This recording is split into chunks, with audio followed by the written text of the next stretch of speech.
Hi, I'm Mark, personal trainer, health coach. Um, what I'm going to do today is just go over a couple exercises, something that may be familiar to you. One of the questions I often get asked is about technique and such. So there's a variation in what you call a hip extension or leg raise while you're prone, and I'll do a demonstration, and there's two ways you can do it.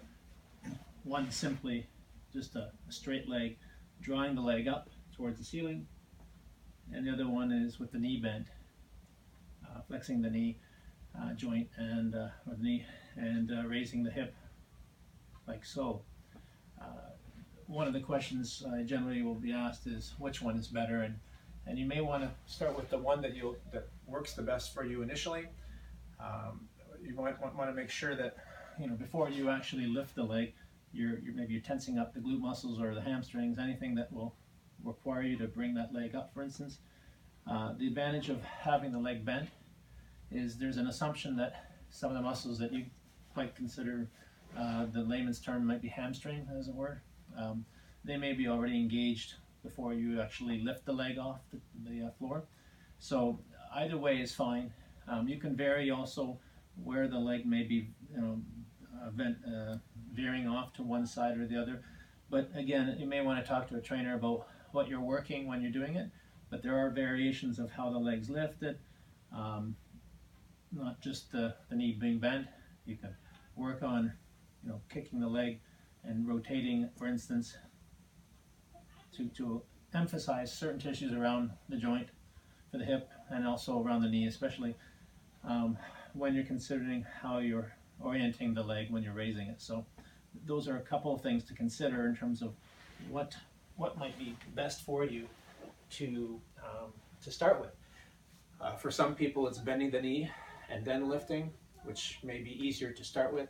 For others, it may be keeping the leg straight. It depends. If you're getting spasm in the back of the thigh because you're bending the knee and your muscles aren't ready to do it that way, you're better off to keep the leg straight to start.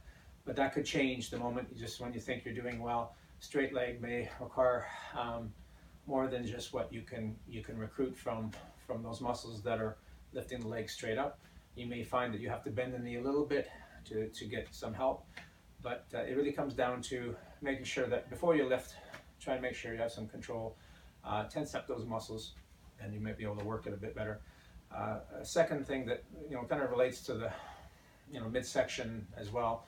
I mean, the glutes are in the other direction, obviously, but one other thing you can consider to address is your ability to crossing the leg. I don't do it well, so I'm not going to venture too much. But for some, they can bring that leg up and draw the lower part of the leg in towards them, in towards the abdomen, in towards the head.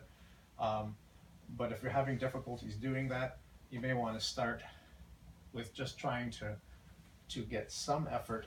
And if you have to bend the knee of one leg and maybe you can't draw the ankle or foot of the other leg to cross it, then you start where you can.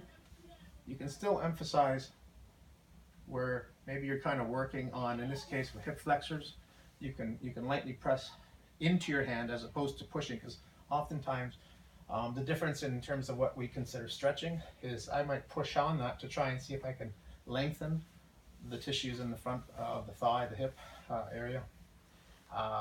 And so you hear terms piriformis stretch and such, but if you're not having very good success with that, maybe think about gently pressing into your hand, and then as you feel comfortable, you can perhaps draw the leg back further and still think about pressing in.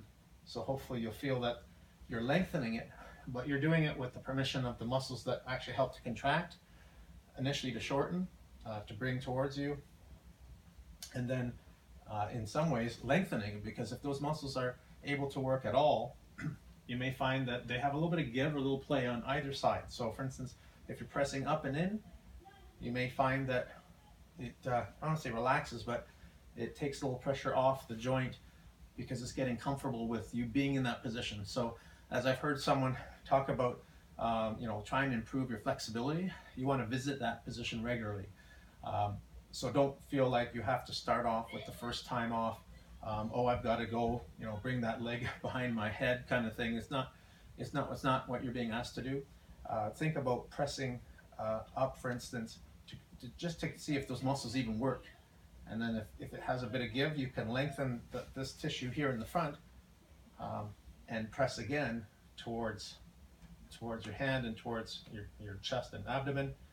And at some point, what you may find, if that's improving, hopefully some ability to bring the foot and swing that lower leg back this way. So if it's starting here, you're trying to work on this, you can do something similar where you're not necessarily pulling up to bring it towards you, because that would be sort of passive or assisted. And it's not that it's a bad thing. It's, what are you trying to accomplish?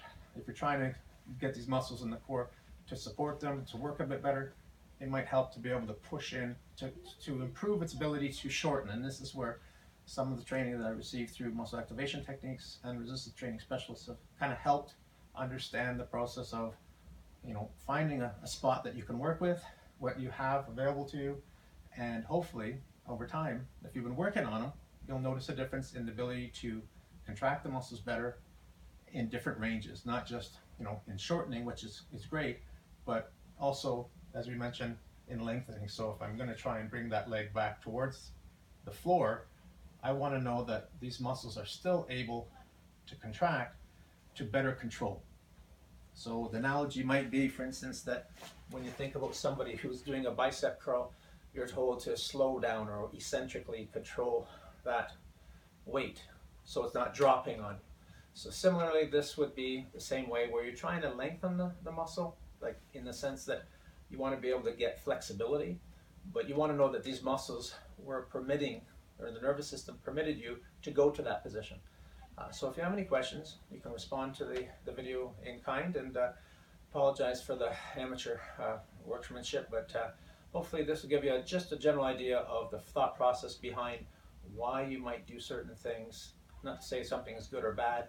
It may be better for you to work in a certain way, and if that's the case, then you found something to start with, but you always want to reevaluate if there's another way you can progress to that might be a little different than what I've shown here. Thanks for watching.